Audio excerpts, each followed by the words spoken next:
છોટાઉદેપુર રેતી ખનન મામલો જામલા અને નાલેજ પીપલેજ ગામમાં ધોળા દિવસે અને રાત્રિ દરમિયાન બેફામ ખનન, ગ્રામજનોમાં ઉગ્ર રોષ। છોટાઉદેપુર જિલ્લાના જામલા ગામ અને નાલેજ પીપલેજ ગામ વિસ્તારમાં ધોળા દિવસે અને રાત્રિ દરમિયાન બેફામ રેતી ખનન ચાલી રહ્યું છે।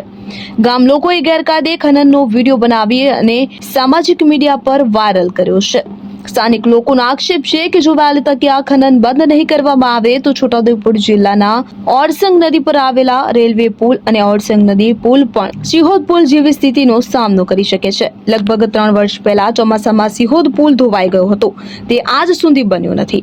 ગામ લોકોમાં સવાલ ઉઠી રહ્યા છે કે આટલા મોટા પાયે રાત દિવસ ચાલતા રેતી ખનન પાછળ કયા અધિકારીઓની રહેમ નજર છે અને કયા માફિયાઓના આશીર્વાદ છે?